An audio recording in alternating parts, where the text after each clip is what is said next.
They've done a dome tour, and I hope you're enjoying your day at the Capitol. So thank you. So committee, we are not working any bills today, so we don't necessarily need a quorum. So I will go ahead and open the hearing on Senate Bill 330, and we will have a staff overview. Charles, would you want to do that for us?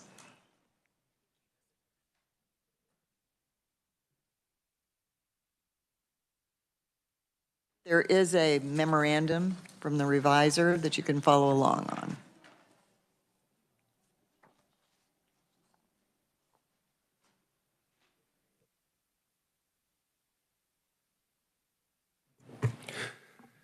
Thank you, Madam Vice Chair and members of the committee. Senate Bill 330 removes statutory mandates for 3 recurring audits by the post-audit, the 911 system, the Kansas Public Employee Retirement System, and the certain economic development programs.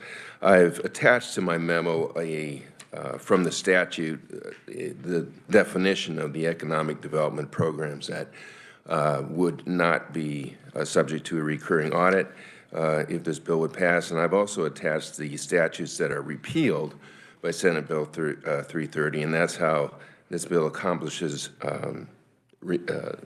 dispensing with those recurring audits with respect to CAPERS and the economic development programs just by repealing the relevant statutes. So, Section 1 of the bill amends the statute to strike the current requirement within the Kansas 911 Act that either post-audit or a private audit firm audit this 911 system every 5 years. And the bill also strikes some old language requiring an audit of the 911 Coordinating Council in 2018. That's obsolete. The bill retains some items in that statute. It retains a requirement for annual audits of receipts and disbursements to the local collection point administrator by either a licensed municipal accountant or CPA. It also retains language providing the local collection point administrator authority to require an audit of any provider's books and records concerning collection and remittance of fees. And the last subsection of the bill retains the director for the legislature to review the 911 Audit Act every 5 years. As I mentioned, with respect to the recurrent audits of CAPERS and of the economic development incentive programs, the bill just repeals those statutes that require those recurrent audits. You know, you can preview those if you wish. That's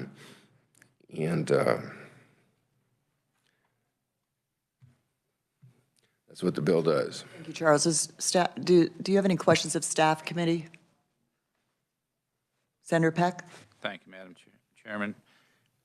I see in the legislation that the post-auditor shall compute the reasonably anticipated cost. Is that only for, I was trying to look at the fiscal note, look at the bill, and listen to you, and as a man, I can barely do one at a time. But is the 911 the only one, or are all of these audits, they need to try to compute the reasonable cost and then be reimbursed? Because it looks like, according to the fiscal note, there's only the, and if you don't have an answer, I'm asking this so the agency can answer it, but it looks like the local 911 operating funds is the only one that's mentioned, and that's $80,000 every 5 years. So, as I understand it, the 911 audits are reimbursed from a fund, 911 operations fund. I think the other audits are just, I don't know that there's any special provision for how they're funded, as opposed to the 911 that has a specific provision. But, Madam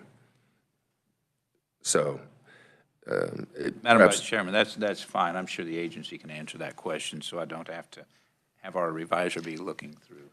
Thank you, Senator Peck. Senator Schallenberger, question? Yes, thank you. So the economic development, each program, if I think I understand this, each program that has tax incentives or tax credits has an annual audit? Supposed to have? No, the way the current system is set up is it's audits that are, first of all, new audits within a year are supposed to be audited. And then they're selected by the Legislative Post-Audit Committee, which is supposed to develop a schedule. And also, in addition to auditing new programs within a year, they're also supposed to be reviewed every 3 years after that first audit. And then there's a long list of, so I think I answered your question, right? But there's a long list of factors that the post-audit is supposed to look at, and you'll find those in the statute. And this, if we pass this bill, it would repeal all of those audit Yes. requirements. What would happen is that, one could still have audits of economic development programs, of course, but, it would have to be requested and go through the normal process with the Legislative Post-Audit Committee, and it would be their discretion, but it certainly, they could certainly do it. And do you know where, I suppose if it's a tax credit program, those go to the tax committee? Does post-audit give those, or does post-audit just report them and then we have to go search them out? Or does anybody know? Tax chairman's here, so. I think that's set out in the statute that is being repealed. So it says, shall prepare and submit a written report to the Secretary of, also provide information to the Secretary of Commerce. So I think it's their standard report, and then I think sometimes post-audit, does, just pursuant to their regular procedures, provide reports to committees that they think are. Senator Schellenberger, I think Matthew may, from Okay. research, may have a helpful response. Madam Vice Chair, members of the committee, my understanding is post-audit will then provide or present any of their audits to the post-audit committee, and then typically other standing committees might request presentation. So the Senate Commerce Committee has frequently had legislative post-audit present those audits of incentive programs here, but I believe that the post-audit committee is the primary one who's going to hear every audit. Okay, thank you. Senator Tyson? Thank you. That is correct. And the tax committee also does request these audits to be heard after they're presented to the legislative post-audit. Any committee they're available for any committee. And I recommend you posting and letting your constituents know they're available too. There's some really good information in those audits, so thank you. Thank you. Committee, any other questions? If not, Charles, thank you so much. And we will now take some testimony. Do we have anybody who's a proponent? We don't have one listed, but I wanted to ask that question. Anybody in our audience a proponent on this bill? We have one neutral. That would be Chris Clark, Legislative Post-Audit. Are you here, Chris? There you are. And the testimony is in your folder. Yes. Welcome. Thank you. So I appreciate the opportunity to provide neutral testimony on this bill to you all. The Legislative Division of Post-Audit, we were created in 1971, and we are the nonpartisan arm of the Kansas Legislature. And our mission is to inform policymakers by providing accurate, unbiased information through our audit reports. LPA reports to the Legislative Post-Audit Committee, which is a bipartisan joint committee of the Kansas Legislature. Under the Legislative Post-Audit Act, individual legislators, legislative committees, or the governor can request performance audits, but the Legislative Post-Audit Committee ultimately decides which audits we will conduct. And most of what we do is performance audits, typically comparing how a state agency or program is currently working to how it should be. We also do some IT security audits as well.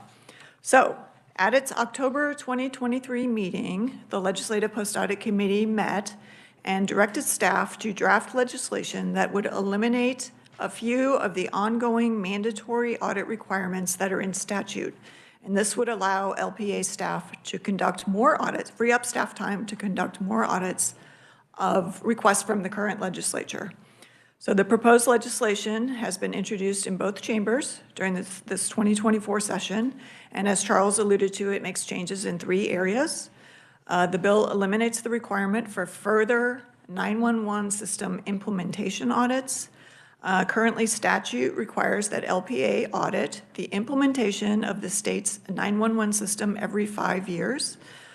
This audit is also supposed to address fee levels and proper use of monies. This requirement originated in 2011. Our most recent audit was just released at the end of 2023, and it showed the system is essentially implemented, the 911 system statewide. So there is really no further need for 911 system implementation audits.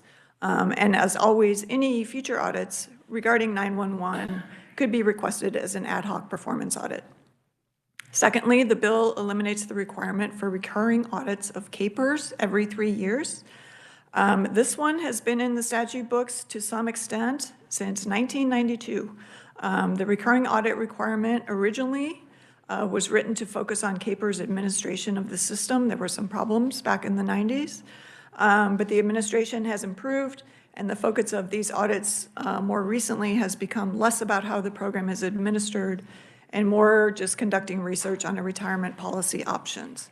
Again, eliminating this mandatory requirement would certainly allow any future CAPERS issues, of course, to be audited as an ad hoc performance audit.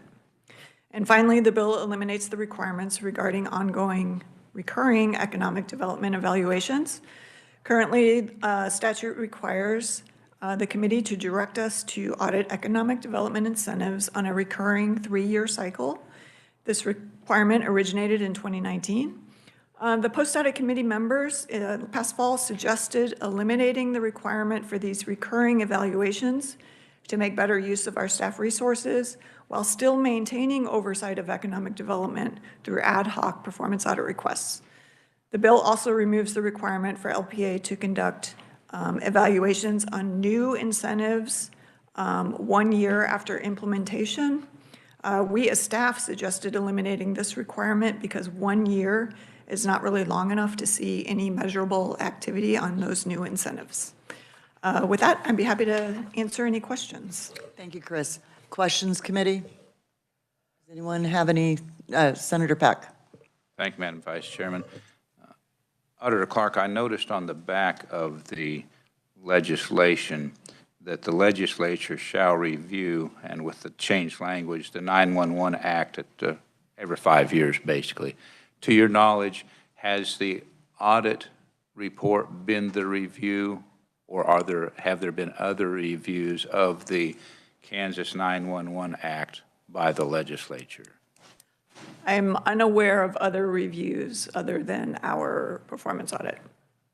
Okay, that's, Madam Vice Chairman, that's what I presumed, and I don't really know for certain how we will review. I'm supportive of the legislation, having served on post-audit. They do a great job, and when we tie them up with audits all the time, it just eliminates their ability to be able to conduct other audits that the committee, the post-audit committee determines. But I'm just curious, and so maybe we can discuss this when we work the legislation, but how we would review the Kansas 911 Act every 5 years, what would be the process? And I guess I'm wondering, do we need to strike that? It appears, Auditor Clark, that from what you indicate in your testimony, that 911, and this was for the implementation of the system, but it's all been implemented, it seems to be running fairly smoothly. Correct. All right. Thank you, Madam Vice Chairman. Thank you. Any other questions, committee? Are there any opponents? Thank you, Auditor Clark. Thank you. Are there any opponents to this bill in the audience? I don't see any, so we've heard from our one neutral in person. I will close the hearing then if there are no questions on Senate Bill 330. So committee, that is all the work we have for today, but I want to remind you of some things that are happening. Tomorrow, we're going to have 2 hearings, House Bill 2545 and Senate Bill 467. We won't meet on Friday, we won't meet on Monday, but on Tuesday of next week, we will take final action on bills previously heard. And tomorrow, we may also, if we have time, take action on bills previously heard. So, all right, meeting adjourned. Thank you so much. Happy Valentine's Day.